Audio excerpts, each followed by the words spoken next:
हाँ जी, good evening all of you. उम्मीद करता हूँ कि आप सब बहुत बढ़िया होंगे। तो जो आज का सेशन है इसमें हम अपनी first test series agronomic practice से जो बनाई गई है उसको हम अच्छे से डिस्कस करेंगे। तो बढ़ते हैं फर्स्ट क्वेश्चन की तरफ। तो आज का जो फर्स्ट क्वेश्चन रहेगा वो है in which legume crop should grow mixture in green fodder. तो हमें लेग्यूम क्रॉप बतानी है जिसको हम मिक्सचर में यूज कर सकते हैं ग्रीन फोल्डर पर्पस से। तो हमें लेग्यूम क्रॉप को बताना है। अब बेसिकली अगर बात करें लेग्यूम क्रॉप की तो हम मिक्सचर में ग्रीन फोल्डर के पर्पस से तो लेग्यूम क्रॉप्स दो ही को ग्रो करते हैं, काउपी को किया जाता है एंड किया जाता है गुआरा क्रॉप। तो किसको किया जाता है? काउपी को किया जाता है और गुवारा को किया जाता है। तो जो आंसर रहेगा वो रहेगा बी, ऑप्शन बी आंसर रहेगा। देखो जो बेसिकली इसका अगर बात करें इस क्वेश्चन को अच्छे से हम डिस्कस भी करें, जो काउपी है और गुवारा है ये क्या रहेंगी? लेग्यूम क्रॉप रहेंगी। क्या रहेगी? लेग्यूम क्रॉप रहेंगी। तो हमें मिक्सचर के साथ मिक्सचर जो यूज करना है हम करते हैं नॉन लेग्यूम क्रॉप के साथ। नॉन लेग्यूम क्रॉप के साथ हम मिक्सचर यूज करते हैं। अब जो नॉन लेग्यूम क्रॉप्स में मिक्सचर हम यूज करेंगे तो जनरली जो क्रॉप ली जाती है मेज, सोरगम, बाजरा। तो legume crop plus non legume में हमें क्या करना है? मिक्सचर के साथ हम यूज करते हैं। तो जो लेग्यूम क्रॉप ली जाती है काउपी प्लस ग्वारा, और जो नॉन लेग्यूम क्रॉप रहेंगी मेज, सोरगम और बाजरा। तो लेग्यूम क्रॉप से क्या होगा? यहां से प्रोटीन कंटेंट पूरा हो जाएगा, फोल्डर क्रॉप्स में प्रोटीन कंटेंट पूरा हो जाएगा। और जो नॉन लेग्यूम क्रॉप्स रिच होती है हाई एनर्जी सोर्स का, तो यहां से एनर्जी सोर्स पूरा हो जाएगा, एनर्जी सोर्स पूरा हो जाएगा।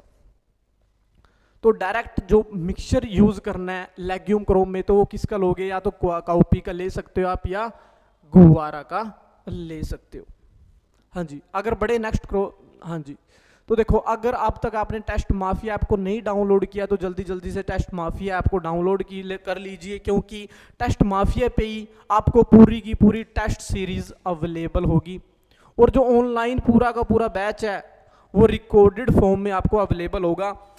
बैच के कोई भी इंक्वायरी हो, बैच के रिगार्डिंग अगर कोई भी इशू आ रहा हो तो 75 975 000 पे मैसेज या कॉल ड्रॉप करके हर एक चीज का जवाब ले सकते हो आप। ठीक है जी। हाँ जी, अगर बड़े नेक्स्ट क्वेश्चन की तरफ, तो नेक्स्ट क्वेश्चन रहेगा second question, high humidity effect in sorghum crop. हाँ जी, अगर बात करें सोरगम, क्लाइमेटिक कंडीशन से आया हुआ है क्वेश्चन। अगर बात करें क्लाइमेटिक कंडीशन की तो ध्यान रखना है जो क्वेश्चंस बनाए गए हैं ये सोरगम फोल्डर क्रॉप से बनाए हुए हैं। तो क्लाइमेटिक कंडीशन की जो रिक्वायरमेंट रहती है वो रहेगी हॉट एंड ड्राई। हाँ जी, कैसा चाहिए? हॉट एंड ड्राई वेदर की रिक्वायरमेंट रहती है। अगर ह्यूमिडिटी बढ़ गई, अगर ह्यूमिडिटी बढ़ी तो जो किस डिसीज के सबसे ज्यादा चांसेस होते हैं बढ़ने के? रेड लीफ स्पॉट डिसीज के सबसे ज्यादा चांसेस होते हैं। तो इसी चीज को आज हम डिस्कस भी करेंगे। ह्यूमिडिटी जैसे जैसे बढ़ेगी तो रेड लीफ स्पॉट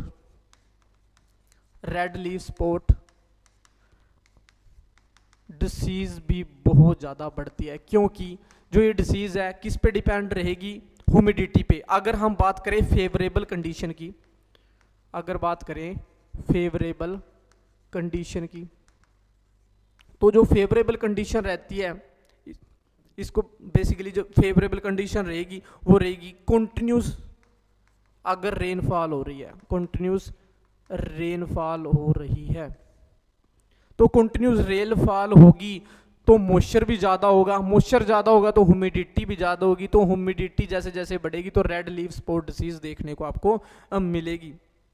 अगर टेम्परेचर की बात करें तो टेम्परेचर 22 से 24 डिग्री सेल्सियस तक रहा तो टेम्परेचर रहता है, ये फेवरेबल कंडीशंस रहेंगी इस बीमारी को आने के लिए। अगर बात करें सिम्टम्स की तो बेसिकली जो सिम्टम्स रहते हैं रेड लीफ ऑफ स्पॉट के,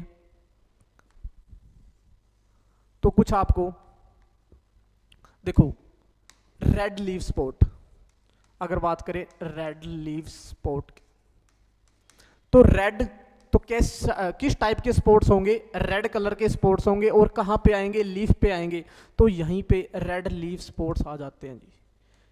तो काफी क्या हो जाएंगे, रेड लीफ स्पॉट्स आपको देखने को मिलेंगे अपर सरफेस ऑफ लीफ पे। तो जो रेड लीफ स्पॉट देखने को मिलेंगे, आपको देखने को मिलेंगे अपर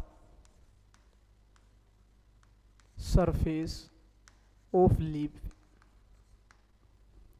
अगर बात करें कोजल ऑर्गेनिज्म की, अगर बात करें कोजल ऑर्गेनिज्म की, तो एंथ्रानोस फंगस रहती है जी, एंथ्रानोस, ठीक है जी, एंथ्रानोस बेसिकली फंगस रहती है जी। तो कंट्रोल मेजर बहुत इजी है, फंगीसाइड का आप यूज कर सकते हो, कप्तान ले आओ जी, कप्तान का आप यूज कर सकते हो 4 ग्राम पर केजी सीड्स के साथ ट्रीटमेंट कर दो। तो इजी है, कप्तान के साथ आप इसका कंट्रोल भी कर सकते हो। तो बेसिकली सिम्टम्स होंगे वो रेड कलर के होंगे, स्पॉट्स में देखने को मिलेंगे आपको अपर सरफेस लीफ पे। तो सबसे ज़्यादा जैसे जैसे ह्यूमिडिटी बढ़ेगी तो रेड लीफ स्पॉट डिसीज भी बढ़ेगी। तो ध्यान रखना है कौन सी डिसीज बेसिकली बढ़ेगी, तो बढ़ेगी रेड लीफ स्पॉट डिसीज। हाँ जी, अगर बात करें नेक्स्ट क्वेश्चन की, harvesting stage in sorghum for fodder purpose. तो हार्वेस्टिंग स्टेज कौन सी रहती है, तो हार्वेस्टिंग जो स्टेज रहती है वो रहती है फोडर टू मिल्किंग स्टेज। तो हार्वेस्टिंग स्टेज अगर आप फोडर पर्पस से यूज कर रहे हो सोरगम को बेसिकली, तो जो हार्वेस्टिंग करनी है वो करते हैं बोट टू मिल्किंग स्टेज पे। अगर बात करें जो डेज रहेंगे 65 to 80 डेज रहते हैं जी। तो बोल सकते हो डेज आफ्टर शोइंग, तो क्या रहेगा, ऑप्शन ए करेक्ट रहेगा, बोट टू मिल्किंग स्टेज पे एज अ फोडर क्रॉप हम इसको हार्वेस्ट करते हैं। अगर बात करें फोर्थ क्वेश्चन की, depth required in sorghum crop. हाँ जी, सोरगम फोडर क्रॉप। तो डेप्थ से डायरेक्ट क्वेश्चन आएगा आपके पास, तो डेप्थ क्या रहेगी फोडर पर्पस के लिए, बेसिकली 8 सेंटीमीटर। तो क्या आंसर रहेगा 8 सेंटीमीटर। तो आपको जो डेप्थ रखनी है वो रखनी है 8 सेंटीमीटर। हाँ जी, अगर बात करें नेक्स्ट क्वेश्चन की, number of irrigations required in summer for single cut sorghum. हाँ जी, तो यहाँ पे ध्यान देने वाली जो बात है, समर से क्वेश्चन आया हुआ है, तो बेसिकली जो नंबर ऑफ इरिगेशन की रिक्वायरमेंट रहती है तो 2 टाइप्स में रहती है। समर में क्या रहेगी, यहाँ से क्वेश्चन आएगा, और मॉनसून में क्या रहेगी, यहाँ से क्वेश्चन आपसे पूछा जाएगा। अगर बात करें समर सीजन की, तो समर में हमें 5 इरिगेशंस की रिक्वायरमेंट रहती है, 5 इरिगेशन की रिक्वायरमेंट होगी। मॉनसून में होगी 1 से 2 इरिगेशंस की रिक्वायरमेंट। तो डायरेक्ट समर से क्वेश्चन आया हुआ है, तो समर में रहेगी आपको 5 इरिगेशंस की रिक्वायरमेंट। तो आंसर होगा ऑप्शन ए, तो फर्स्ट आंसर करेक्ट होगा। अगर बढ़े नेक्स्ट क्वेश्चन की तरफ, तो नेक्स्ट क्वेश्चन है, हाँ जी, in single cut sorghum early green fodder sowing time. तो यहाँ पे फोडर पर्पस से देखो, पता ही आपको क्वेश्चंस चल रहे हैं, और अर्ली ग्रीन फोडर का टाइम पीरियड बताना है आपको, शोइंग टाइम बताना है, ठीक है जी। अगर आप अर्ली ग्रीन फोडर पर्पस से शोइंग कर रहे हो, तो जो टाइम रहेगा, तो आंसर रहेगा मिड मार्च। तो आंसर रहेगा मिड मार्च। अगर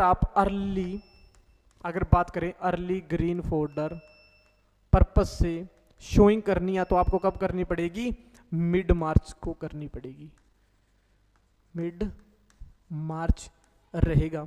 अगर डायरेक्ट पूछा जाए optimum time of sowing green fodder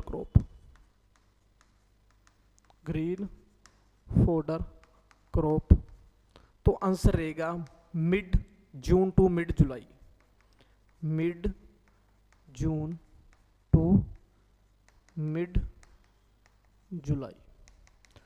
तो इस चीज़ का भी ध्यान रखना है, अगर डायरेक्ट पूछ लिया अर्ली ग्रीन फोल्डर में जो टाइम रहेगा वो रहेगा मिड मार्च। अगर डायरेक्ट पूछ लिया जाए optimum time of sowing green folder purpose से क्या रहेगा, वो रहेगा मिड जून टू मिड जुलाई। हाँ जी, अगर बढ़े नेक्स्ट क्वेश्चन की तरफ, तो अगर अब तक आपने बैच को परचेज नहीं किया तो जल्दी जल्दी से टेस्ट माफिया ऐप को डाउनलोड कर लीजिए, ऐप स्टोर पे अवेलेबल है। तो वहाँ पे आपको पूरी की पूरी टेस्ट सीरीज अवेलेबल हो जाएगी। ऑनलाइन जो पूरा का पूरा बैच है वो आपको रिकॉर्डेड फॉर्म में अवेलेबल होगा। तो कोई भी अगर बैच के रिगार्डिंग इंक्वायरी या कोई भी क्वेश्चन है आपके, तो आप 75 975 000 पे भी कॉल करके मैसेज करके सोल्यूशन ले सकते हो। अगर बात करें नेक्स्ट क्वेश्चन की, तो नेक्स्ट क्वेश्चन रहेगा 7th question, how much green folder required animal per day.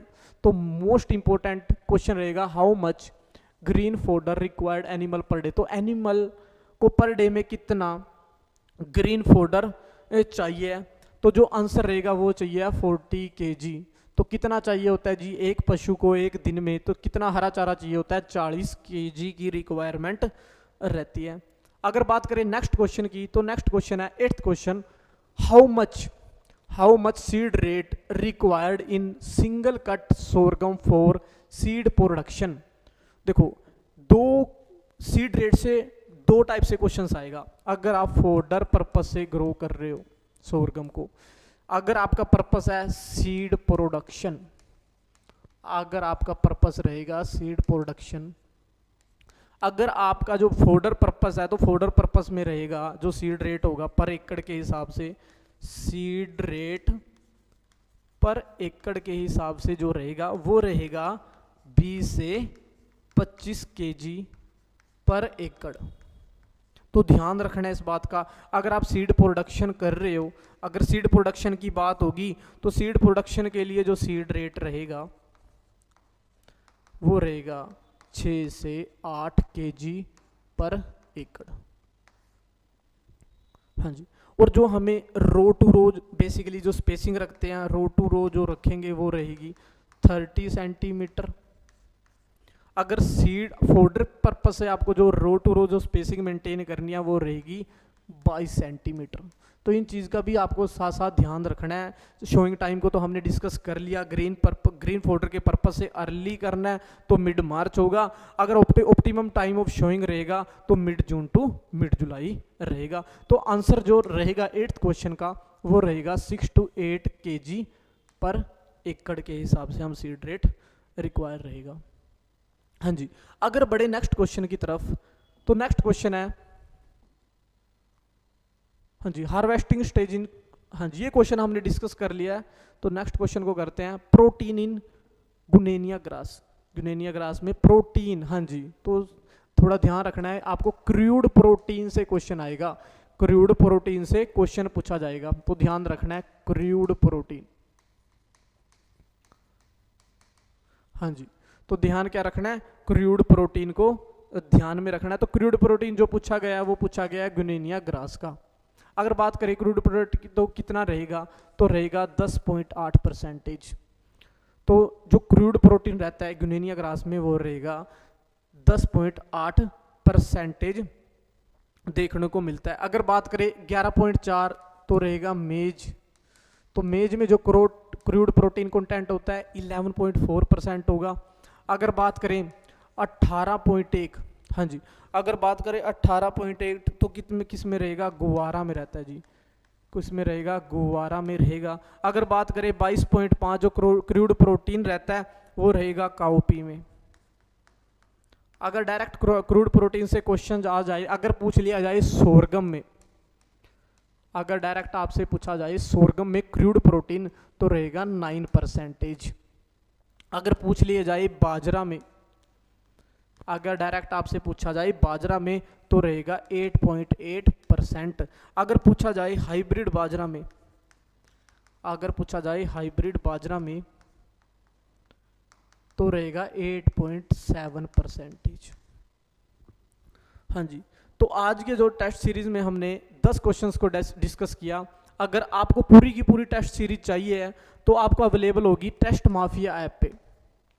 तो टेस्ट माफिया ऐप पे आपको पूरी की पूरी टेस्ट सीरीज अवेलेबल होगी, और ऑनलाइन कोर्स अगर चाहिए पूरा का पूरा रिकॉर्डेड फॉर्म में आपको मिलेगा टेस्ट माफिया ऐप पे ही। अगर कोर्स के प्रति कोई भी अगर क्वेश्चंस हो, कुछ भी आपके माइंड में क्वेश्चंस आ रहे हो, तो सिलेबस के रिगार्डिंग अगर कुछ भी पूछना हो तो आप फ्री माइंड होके एक बार कॉल जरूर कीजिए 75 975 00075 पे। तो नेक्स्ट क्लास में नेक्स्ट क्वेश्चंस के साथ मिलते हैं। Thank you.